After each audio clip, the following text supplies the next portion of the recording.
Bonjour chers élèves, nous vous retrouvons aujourd'hui dans le cadre d'une révision et d'une consolidation des acquis linguistiques, essentiellement syntaxiques et lexicaux, vus dans les 3 modules d'apprentissage afin d'intégrer la grammaire dans l'écrit.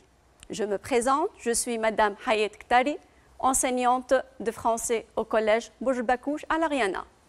Les objectifs spécifiques pour notre séance, on va voir en premier lieu reconnaître et répertorier les contenus linguistiques mis au service de la narration. Ensuite, consolider les acquis linguistiques, syntaxiques et lexicaux. Et enfin, on doit intégrer ces acquis grammaticaux dans une production du type narratif, c'est-à-dire on va rédiger un récit au passé. Le support sur lequel on va travailler, c'est un extrait du roman Les Misérables de Victor Hugo qui raconte la scène de la vie de Cosette. Je passe à la lecture. Cosette ne prit pas le temps de respirer. Il faisait très noir, mais elle avait l'habitude de venir à cette fontaine. Elle chercha de la main gauche, dans l'obscurité, un chêne incliné sur la source qui lui servait habituellement de point d'appui. Rencontra une branche, s'y suspendit et plongea le seau dans l'eau. Elle retira le seau presque plein et le posa sur l'herbe. Elle était épuisée. Puis, elle fit une douzaine de pas, mais le seau était lourd. Elle fut forcée de le reposer à terre. Elle respira un instant, puis elle releva l'anse de nouveau et se remit à marcher, cette fois un peu plus longtemps. Mais il fallut s'arrêter encore. Après quelques secondes de repos, elle repartit. Chaque fois qu'elle s'arrêtait, l'eau froide qui débordait du seau tombait sur ses jambes nues. Cela se passait au fond d'un bois, la nuit en hiver, loin de tout regard humain. C'était une enfant de 8 ans. Il n'y avait que Dieu, en ce moment, qui voyait cette chose triste. Commençons par voir le premier procédé grammatical. On va travailler sur les temps du récit. Ensuite, on va travailler sur l'expression du temps et finalement les mots de reprise. On revient au temps du récit. Étant donné ce texte est un récit, on remarque l'emploi des 2 temps verbaux, le passé simple et l'imparfait. On va faire un travail de repérage de tous les verbes conjugués au passé simple, sans oublier de voir aussi les valeurs d'emploi de ce temps-là. On commence à relever les premiers verbes. On a ne prit pas, respira un instant. Ici, le passé simple est employé pour exprimer 2 actions brèves, courtes, achevées dans le passé. On passe au verbe suivant. On a le verbe chercha, rencontra, suspendit et plongea. Ici, comme vous voyez, on a une succession au niveau des actions. Bien sûr, toujours achevées dans le passé. On passe à la liste d'autres verbes. On peut relever le verbe retira et le verbe posa. Ce sont 2 faits achevés, terminés aussi dans le passé. Notez bien, on a l'exemple du verbe fut forcé qui est le passé passif. Le deuxième temps du récit, l'imparfait. Alors, comme on a repéré pour le passé simple les verbes, on va faire un travail pareil. On commence par voir le premier verbe, faisait très noir. Ici, le narrateur décrit le cadre de l'action. Il fait très noir, donc il faisait très noir. le deuxième verbe était épuisé. Le narrateur décrit l'état de la fille Cosette. Était lourd. Encore, le narrateur décrit l'objet. Ici, il décrit le seau qui était lourd. Donc, ici, pour les valeurs de l'imparfait, c'est essentiellement la description, soit du cadre, soit du personnage, soit d'un objet. On passe aux autres verbes relevés.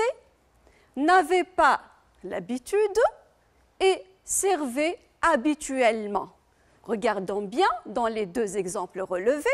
On a le GN, l'habitude, et on a l'adverbe qui se termine par MENT. Ici, on a un adverbe et les deux expriment une habitude. Donc, l'imparfait exprime aussi l'habitude ou bien la répétition d'une action dans un récit. Le deuxième volet syntaxique, on va travailler essentiellement sur l'expression de temps. On la trouve dans un texte narratif essentiellement, soit dans une phrase simple ou bien dans une phrase complexe. On va voir maintenant l'emploi de l'expression du temps dans la phrase simple. Et si on parle d'une phrase simple, c'est-à-dire on parle d'un complément circonstanciel de temps. Essayons de voir ou de repérer les expressions du temps. On a tout d'abord l'exemple un instant, ensuite cette fois un peu plus longtemps, après quelques secondes de repos. Donc ici, on exprime la durée. Passons à l'exemple suivant, en ce moment. Et ici, c'est le moment de l'action, c'est-à-dire l'expression du temps exprime la situation de l'action dans un moment précis. Troisième exemple à relever, chaque matin, bien sûr avec l'emploi de chaque, on parle d'une habitude ou bien d'une fréquence. C'est une action répétitive. Passons maintenant à l'expression du temps relevée dans une phrase complexe. On a l'exemple de « chaque fois que » qui exprime la simultanéité, c'est-à-dire on a deux actions qui se déroulent en même temps de la principale et la subordonnée. Le troisième volet, le troisième procédé, si vous voulez, on va voir les mots de reprise ou bien ce qu'on appelle aussi les procédés de reprise.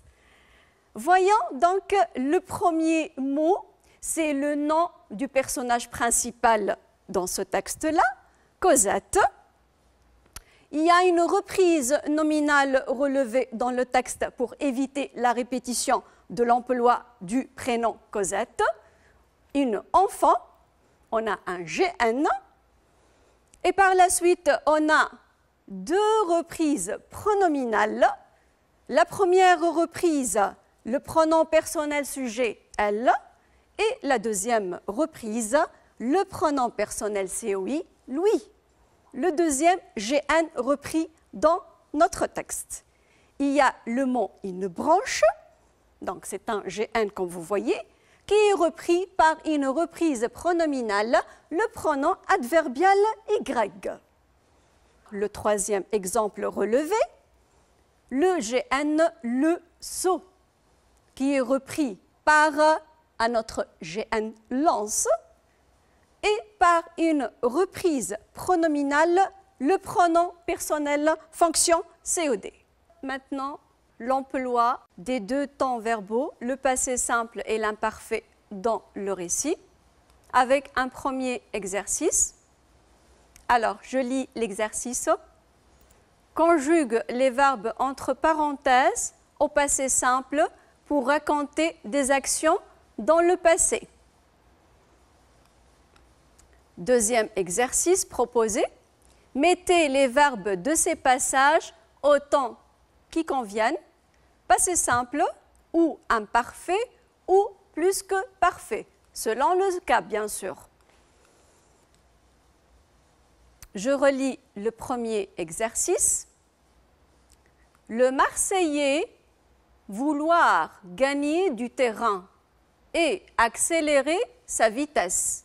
Mais Vincent, les poings crispés, les muscles tendus, tentait un ultime effort.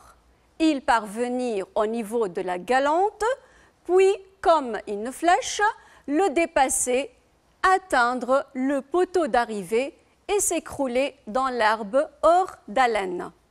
La foule l'acclamait, on lui faire boire du sirop d'anis bien frais et après les félicitations officielles, on lui remettre le vase d'argent. On passe au deuxième exercice.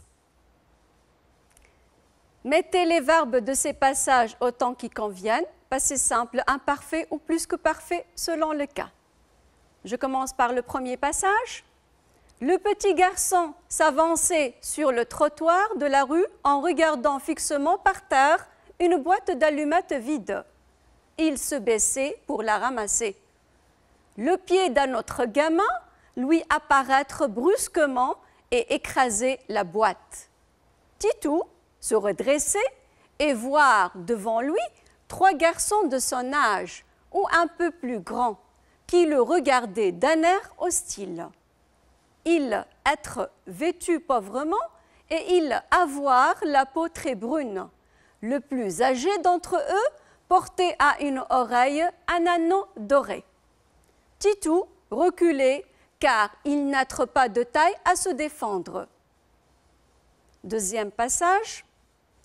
J'avoir une bonne année de retard sur tous mes condisciples et l'instituteur s'attaquait tout de suite au problème du français.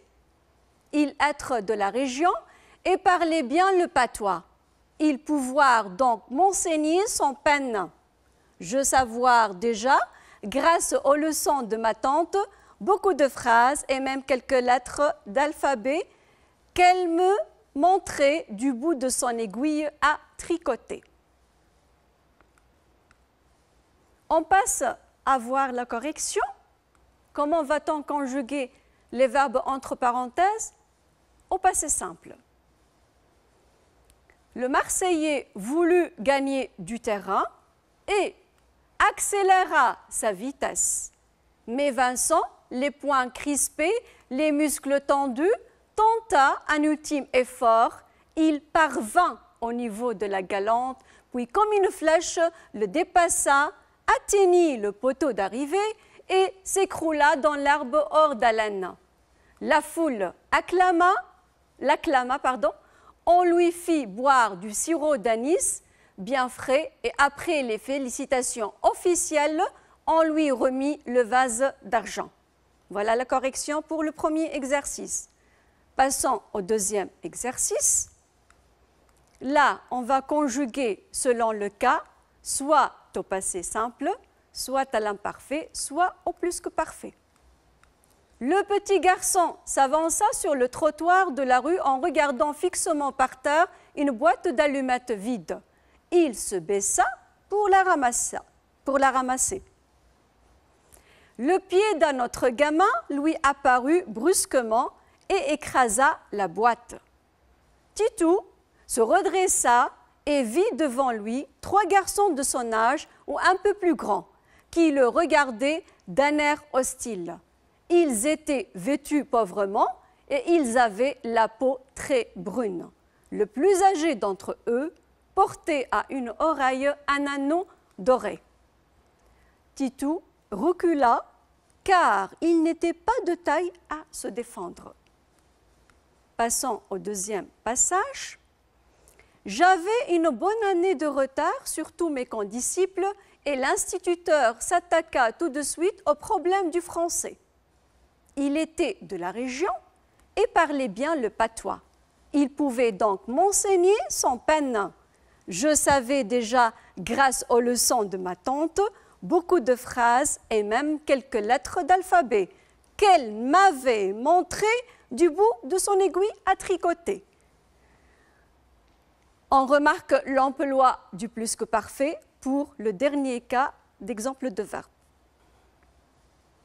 On passe maintenant au point repère. Retenons. On va rappeler les terminaisons de l'imparfait et du passé simple.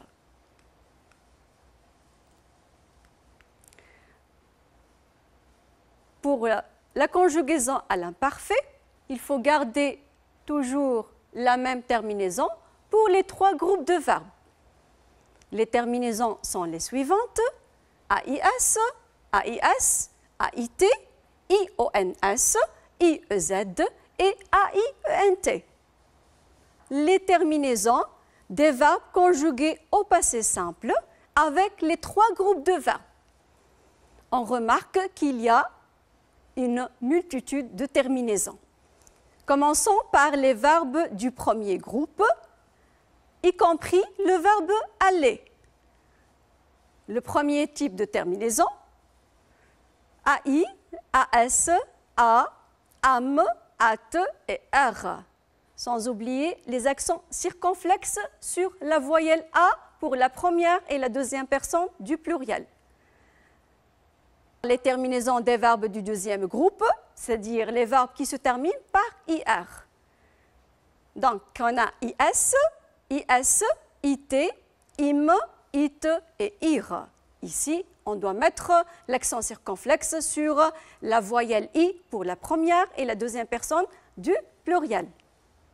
Concernant les verbes du troisième groupe, il y a 2 variétés de terminaison. Il y a des verbes qui se terminent par US, US, UT, UT, UR. Il faut mettre un accent circonflexe sur la voyelle U.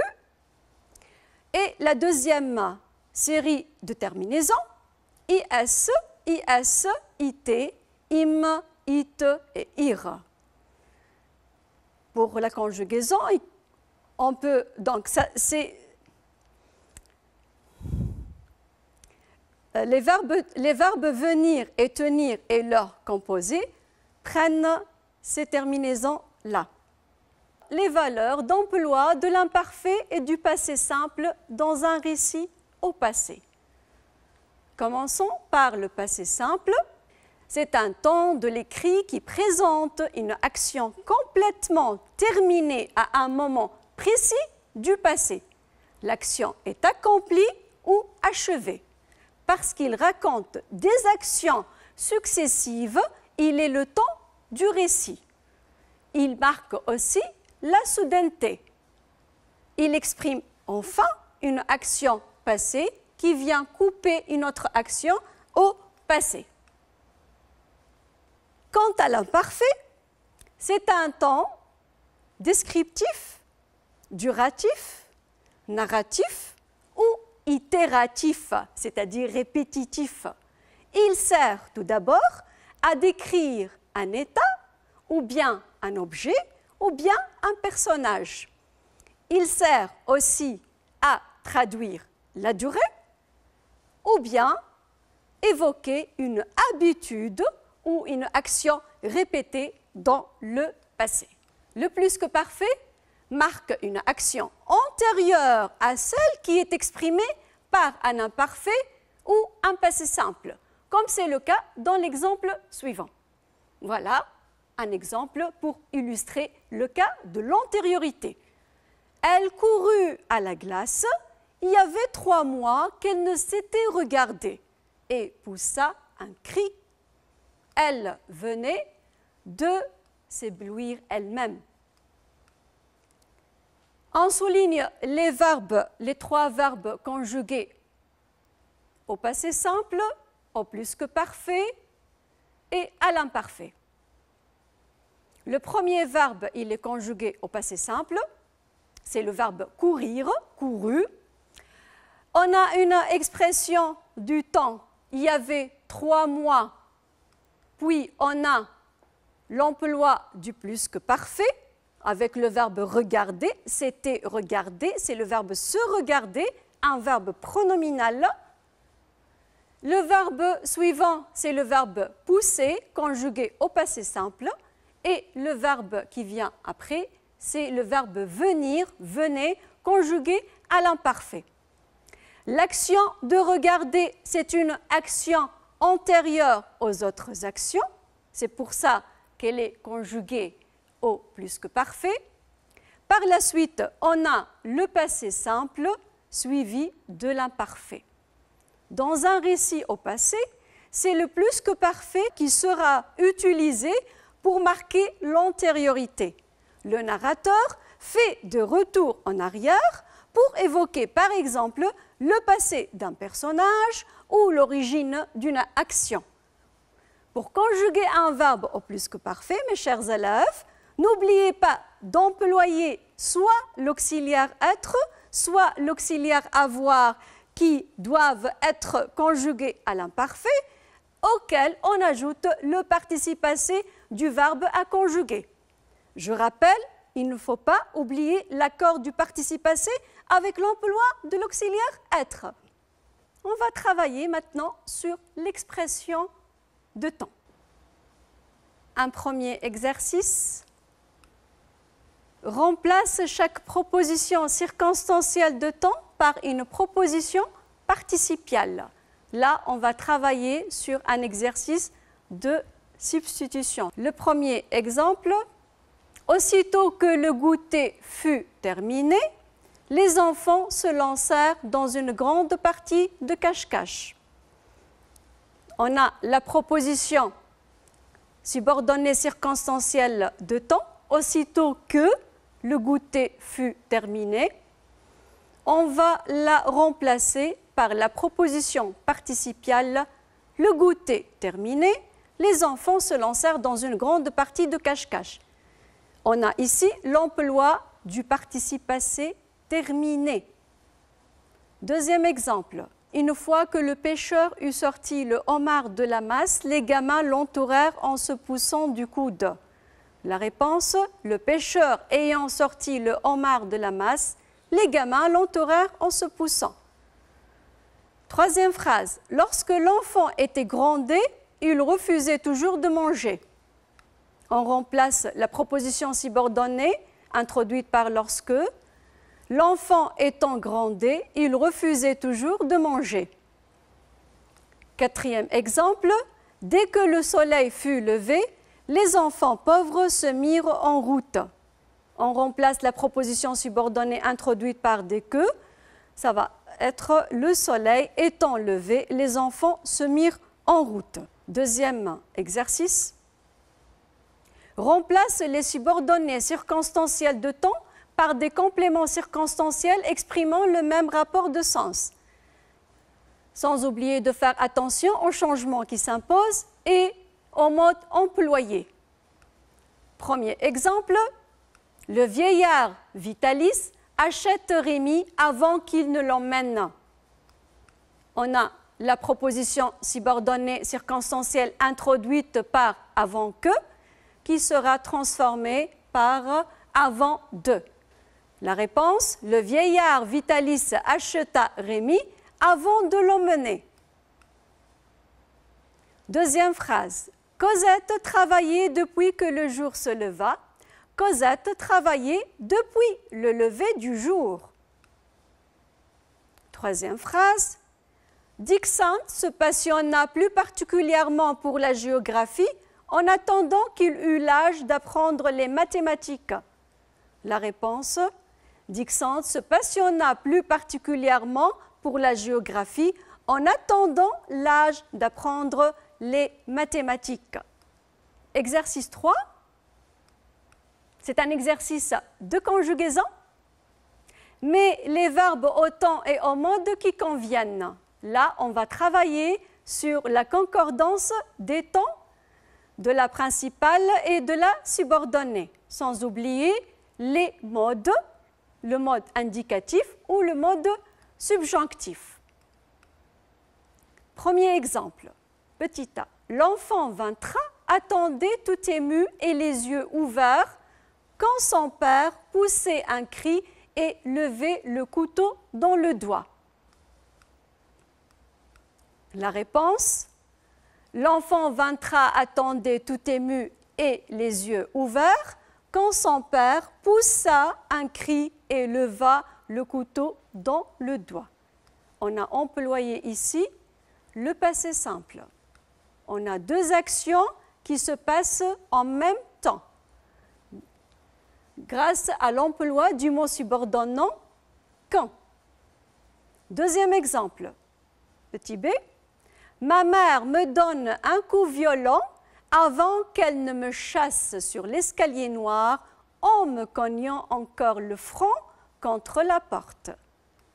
Dans cette phrase-là, on conjugue le verbe au mode du subjonctif, vu qu'il y a l'emploi de la locution conjonctive avant que, qui exprime le rapport temporel de l'antériorité. Troisième exemple, petit c. Vintra sanglote et il étouffait quand sa mère réparut et le repoussa dans le cabinet.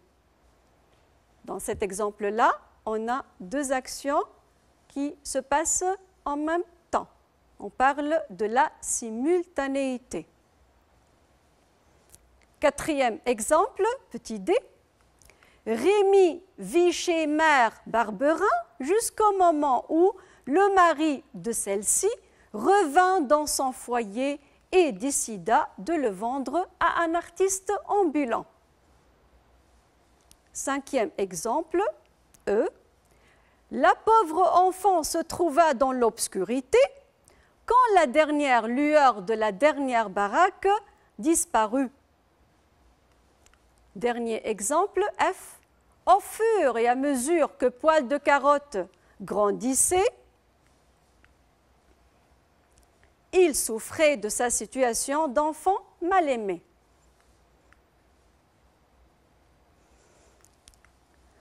Je passe à l'exercice 4. C'est un exercice de complétion par des subordonnées circonstancielles de temps selon le rapport temporel indiqué entre parenthèses.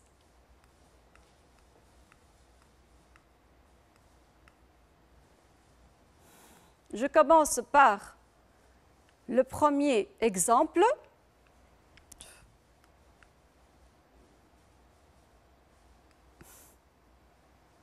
Les disputes éclatèrent entre les enfants. Vous devez compléter par un rapport temporel de simultanéité.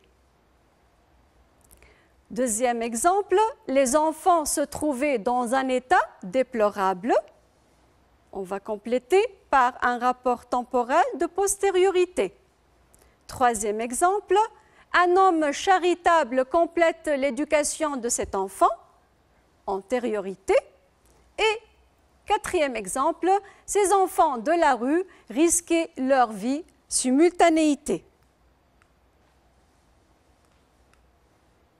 Voyons les réponses. Le premier exemple, les disputes éclatèrent entre les enfants toutes les fois qu'ils se réunissaient dans la grande maison familiale. Voilà le rapport temporel de simultanéité. On a deux actions qui se déroulent en même temps, l'action de la principale, éclatèrent, et l'action de la subordonnée, se réunissaient. Le rapport de simultanéité ici est exprimé par la locution conjonctive toutes les fois que. Deuxième exemple, les enfants se trouvaient dans un état déplorable après qu'ils avaient survécu à un accident. Le rapport temporel, la postériorité, est exprimé par l'emploi de la locution conjonctive après que. L'action donc de la principale se déroule après l'action de la subordonnée. Troisième exemple, un homme charitable assurera l'éducation de cet enfant avant qu'il ne sombre dans la délinquance. L'antériorité est exprimée par la locution conjonctive avant que, avec l'emploi du mode du subjonctif. Donc ici, l'action de la principale se déroule avant de la subordonnée. Exemple suivant. Ces enfants de la rue risquaient leur vie lorsqu'ils s'exposaient au danger de la drogue et de la violence. La simultanéité est exprimé par l'emploi de la locution lorsqu'il a deux actions qui se passent en même temps. Donc l'action de s'exposer au danger et l'action de risquer leur vie.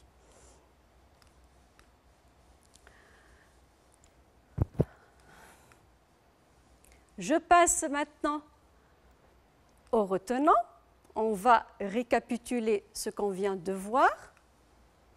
Le temps est exprimé soit par un complément circonstanciel de temps dans une phrase simple, soit par une subordonnée circonstancielle de même sens dans la phrase complexe.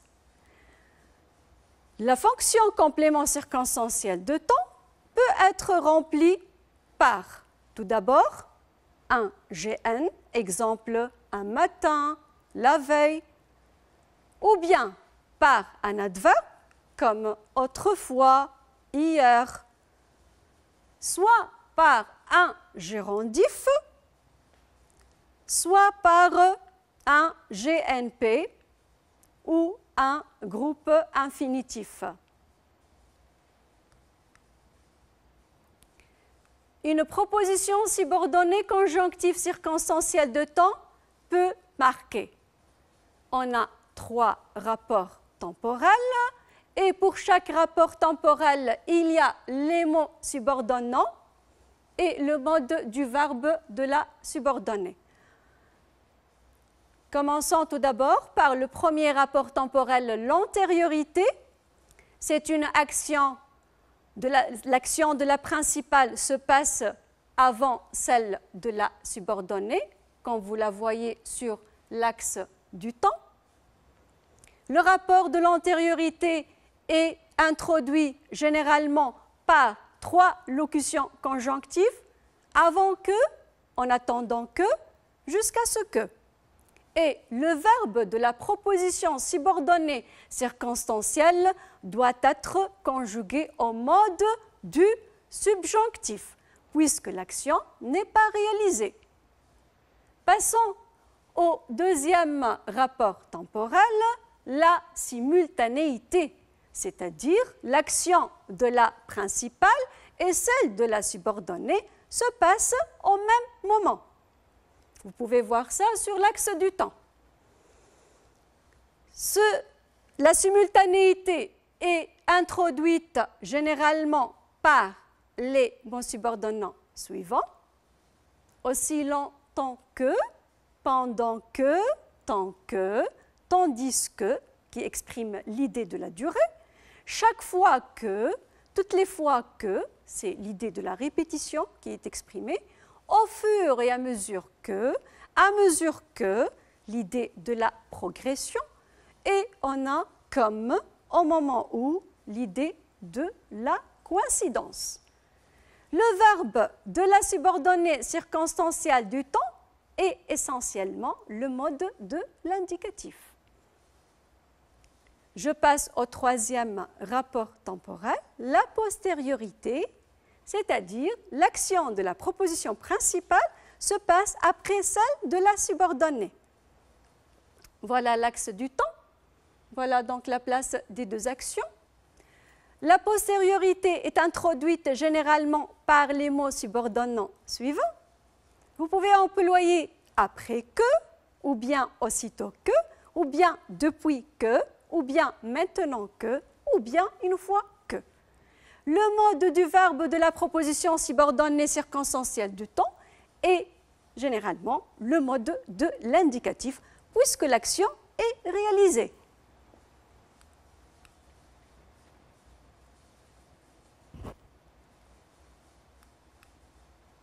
Notez bien, une remarque très importante, les conjonctions quand et lorsque sont d'un emploi plus général et peuvent exprimer plusieurs de ces relations.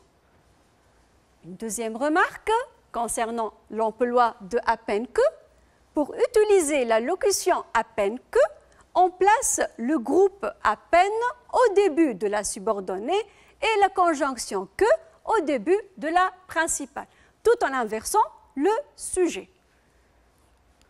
Voyez l'exemple. À peine étais-je parti qu'il arrivait. Deuxième point, pour faire la transformation d'un complément circonstanciel de temps en subordonné de même sens et vice-versa, on procède à quelques modifications très importantes. Alors faites très attention, mes chers élèves. On a un tableau récapitulatif. D'une part, on a l'emploi de prépositions ou locutions prépositives, suivi de l'emploi d'un GN ou d'un infinitif. D'autre part, on a l'emploi de la conjonction ou bien de la locution conjonctive qui coïncide ou qui correspond à l'emploi de préposition ou locution conjonctive, bien sûr, sans oublier de conjuguer le verbe. C'est très important. Alors, on a les exemples depuis, qui lui correspond depuis que, dès que, après que, avant ou bien avant que, pendant que, lors de, lorsque ou bien quand, jusqu'à ce que, au moment où, en attendant que, et au fur et à mesure de, au fur et à mesure que. Vous voyez l'emploi toujours de la conjonction que, surtout pour les 5 premiers exemples.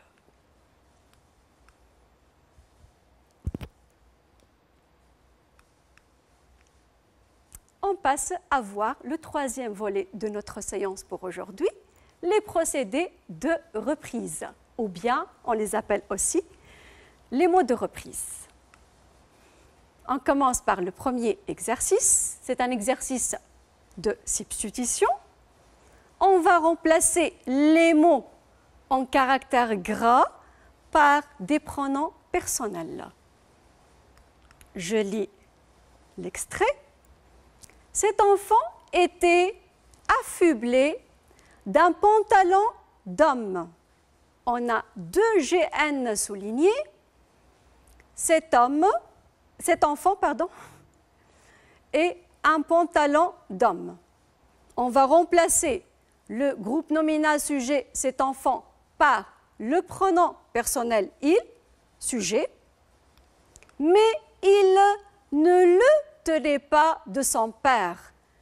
L'emploi du deuxième pronom personnel, COD, qui remplace le groupe nominal un pantalon d'homme. Et d'une camisole de femme, mais il ne la tenait pas de sa mère.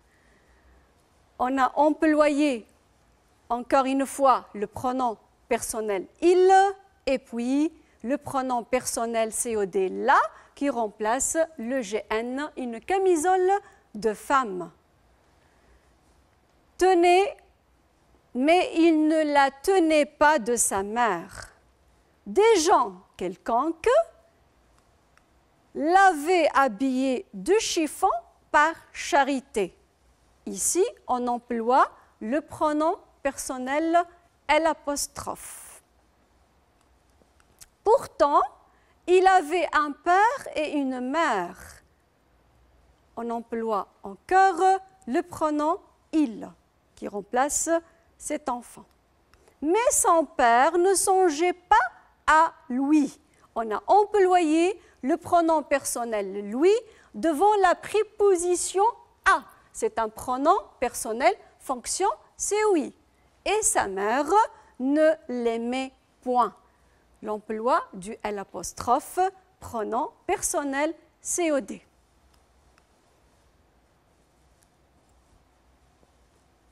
On enchaîne avec un deuxième exercice. Évite les répétitions des mots soulignés en employant les mots de reprise selon les indications entre parenthèses. Il faut respecter ce qui est indiqué entre parenthèses. Je lis le premier passage. Quand j'étais enfant, j'avais toujours 1 ou 2 lézards dans mon pupitre. Je, pronom personnel, qui remplace le groupe nominal lézard, les, je les nourrissais avec des mouches, pronom relatif dont ils sont très friands. Dont ici, c'est un pronom relatif dont la fonction est COI. C'est un complément d'objet indirect puisqu'il est employé avec un verbe transitif indirect. Je continue la lecture.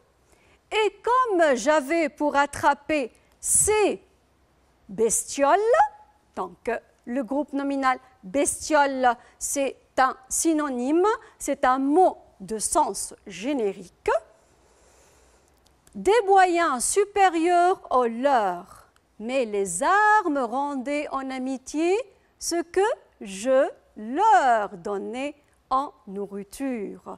L'emploi du pronom personnel leur, fonction, c'est oui. Je passe au deuxième exercice, deuxième passage. Petit b. L'énigme date du XVIIe siècle. Un homme fut emprisonné sur ordre de Louis XIV au château de Pinerol en 1679, puis au château d'If en 1687 et enfin à la Bastille où on nous demande d'employer un pronom personnel, ça sera « il » mourut le 19 novembre 1703. Son visage était recouvert d'un masque de velours noir et d'articulations de fer. Pronom démonstratif. Celui-ci ne fut jamais identifié. Une véritable légende s'est formée autour de.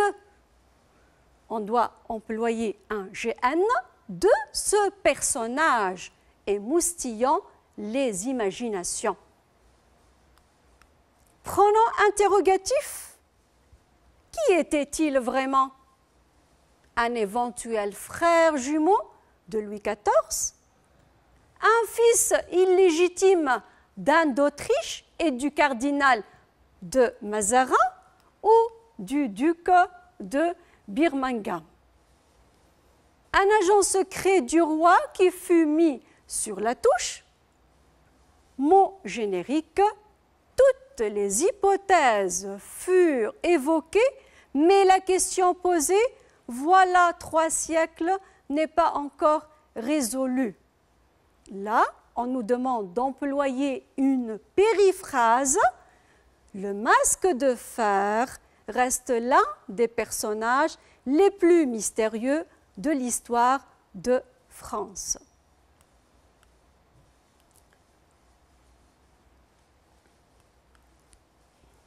Retenons, on passe à un point de récapitulation. Un texte est cohérent quand il évite, bien sûr, les répétitions par des mots de reprise. Il y a 2 catégories de reprises. Donc, il y a tout d'abord les reprises nominales et il y a les reprises pronominales. Voyons les reprises nominales dans la première colonne du tableau. Une reprise nominale peut être un nom ou bien un GN. Le GN peut être le synonyme du mot employé, ou bien un mot de sens générique, ou bien une périphrase, ou bien un mot de la même famille, ou un mot qui résume ce qui précède. Je vous explique c'est quoi une périphrase. C'est une expression qu'on peut employer à la place d'un seul mot. Il est alors possible de souligner des caractéristiques de l'élément nommé. Les reprises pronominales, dans la deuxième colonne. Tout d'abord, on a des pronoms personnels, différents pronoms personnels de différentes fonctions. il y a des pronoms sujets, des pronoms COD, des pronoms COI. Je lis quelques exemples. Il, elle, le, la, les, lui, ce, pronom réfléchi. Soit, eux, ou des pronoms adverbiaux en Y. Je passe aux pronoms démonstratifs. Celui-ci, celui-là, celle-ci, celle-là, ce, c'est apostrophe, ceci, cela, ça. Des pronoms possessifs. Le mien, le tien, le sien, les siens, les miens, les tiens, les siens, la mienne, la tienne, la sienne, les miennes, etc. Des pronoms numéraux. 1, 2, 3, 100, etc. Des pronoms interrogatifs. Qui, que, quoi, lequel, laquelle, lesquels. Des pronoms indéfinis. On, aucun, nul, un, pas, un, chacun, l'un, l'autre, quelqu'un, quelques-uns, certains, les uns, les autres, la plupart, tout, tous, tout avec T, attention, et tout à la fin S, etc. Il y en a aussi les pronoms relatifs. Qui, que, quoi, dont, où. Ce sont les pronoms relatifs simples. Et il y a aussi les pronoms relatifs composés, lequel, laquelle, lesquels, lesquels féminin pluriel, etc. Donc la plupart, quand vous voyez des pronoms, permettent des reprises anaphoriques. On achève notre module de consolidation pour aujourd'hui avec un exercice intégratif. Donc, mes chers élèves, vous êtes appelés à rédiger un petit récit narratif où vous devez intégrer les faits de langue, les procédés grammaticaux et lexicaux adaptés à la narration dans un petit paragraphe. Voilà le sujet. Dans ton quartier, un enfant orphelin est obligé de travailler. Raconte l'histoire de cet enfant en intégrant les procédés grammaticaux et lexicaux adaptés à la narration. Au terme de cette séance, le but de cette révision, ce n'est pas de voir uniquement les acquis linguistiques et grammaticaux, mais il faut savoir les intégrer dans un exercice de production. Et là, on parle de l'intégration. À la fin de cette séance, je tiens à remercier notre inspecteur Cissé Mislimi pour son encadrement pédagogique. Bonne chance, mes chers élèves.